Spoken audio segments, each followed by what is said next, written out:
क्या कभी आपने किसी की मदद की है और किसी की मदद करके आपको कैसा लगता है?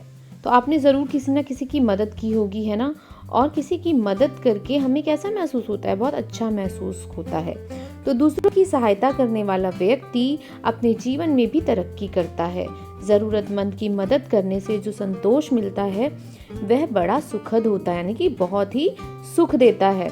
आओ इस कहानी से हम जानें कि नीलेश और उसके साथियों ने माली की मदद कैसे की। तो इस पाठ में हम दूसरों की मदद करके हमें कैसा महसूस होता है इस बारे में जानेंगे। इसी के ऊपर ये कहानी आधारित है। अध्यापिका जी हमें पिकनिक पर लेकर आई थी। तो यानी कि अध्यापिका कौन होता है? जो पढ़ाता है। तो जो पढ़ाती है अध्यापिका, वो उनको पिकनिक पर लाई थी। पार्क में चारों तरफ बच्चे ही बच्चे खेलते कूदते नजर आ रहे थे। कहाँ लेके गए थे उनको पिकनिक पे? पार्क में। वहां पे बच्चे चारों तरफ खेल रहे थे। मैं अपने मित्रों के साथ खेलते खेलते तरणताल की ओर निकल गया। तो वो कहाँ निकल गया? तरणताल की तरफ, यानी कि तालाब। अचानक मेरे मित्र ईशान का ध्यान एक फटे, तरणताल मतलब स्विमिंग पूल को भी कहते हैं, पूल। ईशान का ध्यान एक फटे कोट की तरफ गया जो एक पेड़ की डाल पर टंगा था। फिर उसका जो मित्र था ईशान, उसका ध्यान कहाँ गया? फटे हुए कोट की तरफ। और वो कहाँ टंगा था? पेड़ की डाल पे टंगा था। हम समझ गए कि ये कोट अवश्य किसी माली का होगा जो आसपास ही काम कर रहा होगा। तो बच्चे समझ गए कि ये कोट किसी माली का है। ये देखिए यहाँ पे ये कोट टंगा है, ये बच्चे यहाँ पे खेल रहे हैं और इन्होंने, ये स्विमिंग पूल है यानी कि तरणताल, यहाँ पे झूले लगे हैं और ये इसको देख रहे हैं कि ये किसका कोट है। ईशान बहुत शैतानी करता था। उसने हमसे कहा, मित्रों क्यों ना हम ये कोट कहीं छिपा दें। माली अपने कोट को ना पाकर परेशान होगा। उसे खूब छकाकर हम उसका कोट वापस कर देंगे। क्यों, आएगा ना मजा। तो ईशान बहुत शैतानी करता था, थोड़ा सा शरारती था। तो उसने सोचा कि हम इस कोट को छिपा देते हैं और माली को परेशान करते हैं, और उसको परेशान करेंगे तो हमें मजा आएगा। बहुत सारे बच्चे ऐसे सोचते हैं। मेरे साथियों में नीलेश बहुत समझदार था। उसने कहा, मित्र किसी को मुश्किल में डालकर हमें क्या मिलेगा। क्यों ना हम उस माली को खुश करने का कोई उपाय सोचें। तो देखो नीलेश ने यहाँ पर उसको सुझाव दिया कि हमें उसको खुश करने के बारे में सोचना चाहिए, ना कि उसको परेशान करने के बारे में, क्योंकि वो एक समझदार बच्चा था।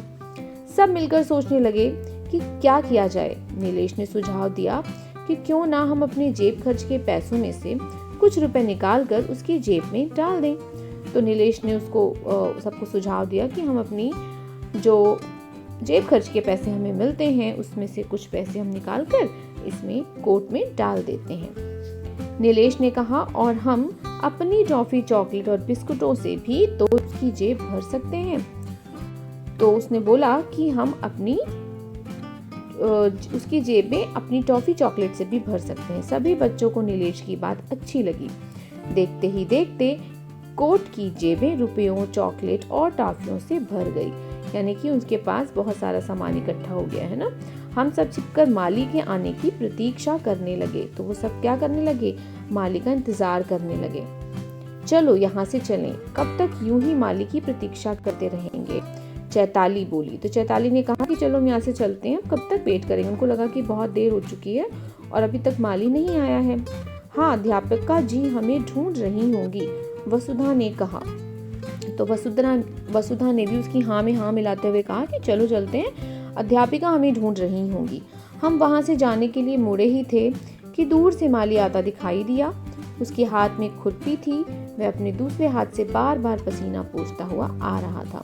हम तुरंत इधर उधर छिप गए। तो जब वो जाने लगे तो वहां पे कौन आ गया?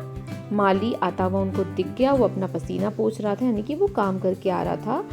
और जैसे इन लोगों ने माली को देखा, वो लोग छिप गए। अब ये लोग यहाँ पे छिपे हुए हैं और माली अपनी कोट उतार कर पहनता है और उसमें देखता है कि बहुत सारी चीजें उसमें रखी हुई हैं। तो माली ने पेड़ की डाल से कोट उतारा। जैसे ही पहनने लगा वह रुका, मानो कुछ सोच रहा हो। फिर जेबें टटोलने लगा। अपने कोट की जेबें इस प्रकार भरी देखकर माली इधर उधर देखने लगा। उसको लगा कि मेरी जेब में इतना सारा सामान कहाँ से आ गया। चारों ओर किसी को ना देख वह वहीं बैठ गया और दोनों हाथ ऊपर उठाकर ऊंची आवाज में बोला, हे ईश्वर, तू सबके मन की इच्छा जानने वाला है। मेरे बेटे ने चलते समय कहा था कि मैं आज उसके लिए टॉफियां और चॉकलेट लाऊं, लेकिन मेरी जेब में फूटी कौड़ी भी नहीं थी। तूने तो आज छप्पर फाड़ कर दे दिया। तो उसने जब अपनी कोटे चबी भरी हुई देखी तो उसने क्या क्या ऊपर वाले से विनती की और कहा कि आप तो सबकी इच्छा जानते हैं, आप ही की वजह से ये सारी चीज़ें मुझे मिली है ना। तो वो बहुत खुश हुआ, उसने ईश्वर का धन्यवाद किया। माली के ये शब्द सुनकर पेड़ों के पीछे छिपे बच्चों के चेहरे खुशी से खिल गए। तो वो बच्चे क्या हुए, बहुत खुश हुए कि उनको लगा कि आज हमने बहुत अच्छा काम किया है। आज उन्होंने अनजाने में ही सही पर एक जरूरतमंद की मदद की थी। सबके मुख पर संतोष का भाव था।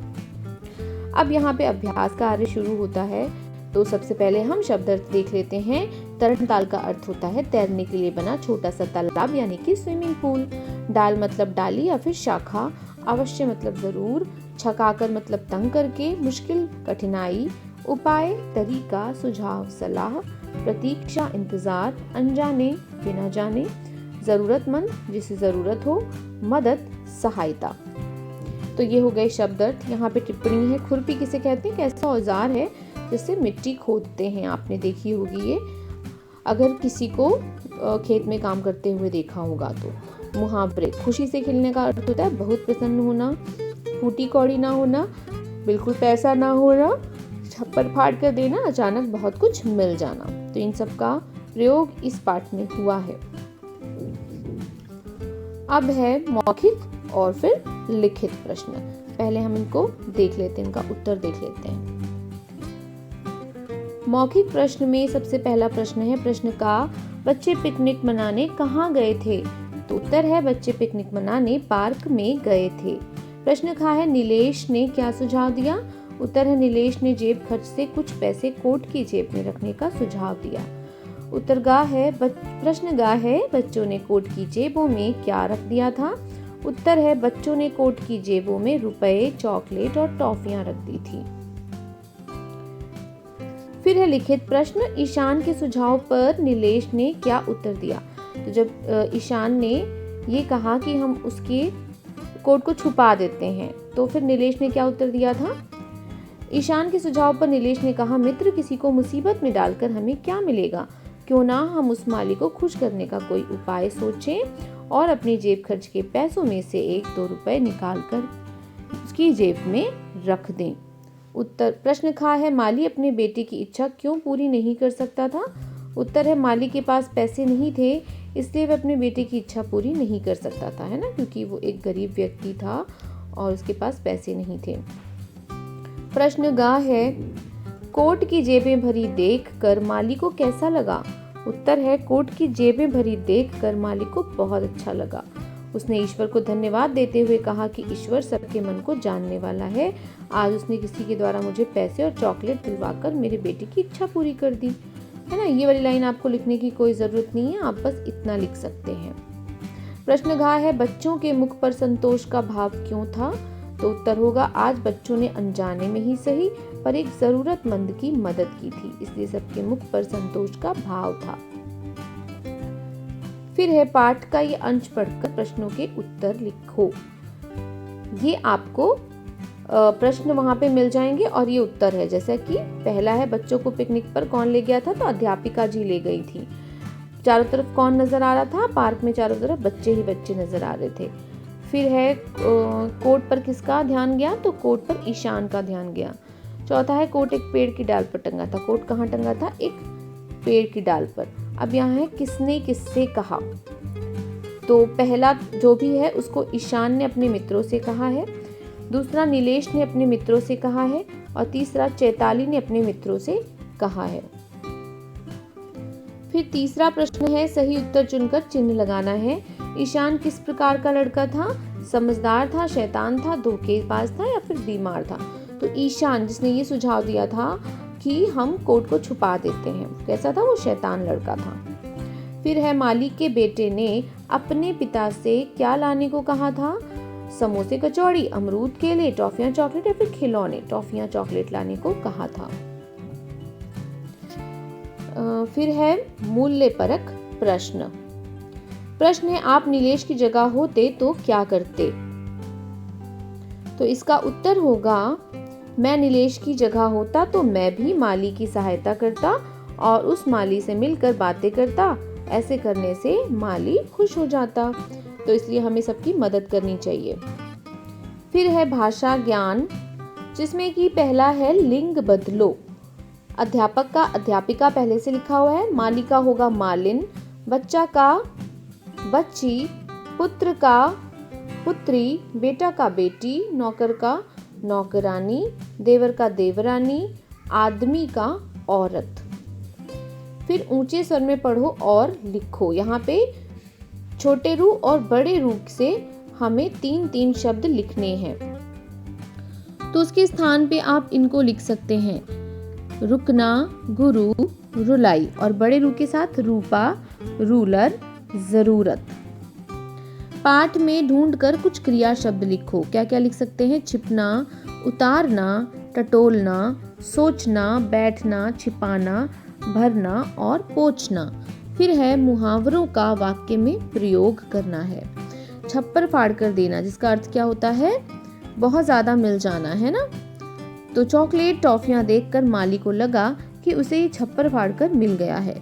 खुशी से खिलना, माली को खुश देखकर बच्चों के चेहरे खुशी से खिल गए। हक्का बक्का रह जाना, डॉक्टर राजेंद्र प्रसाद को देखकर गर्जन हक्का बक्का रह गया।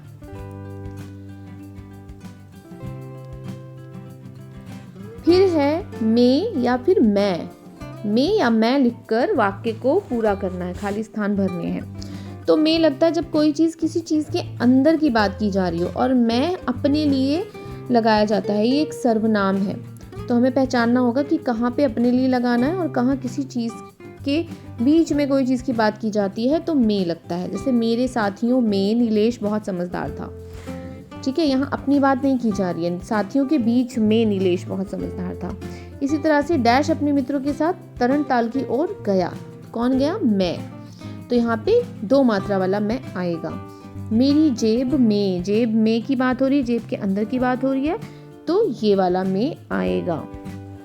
जेब में फूटी कौड़ी भी नहीं थी।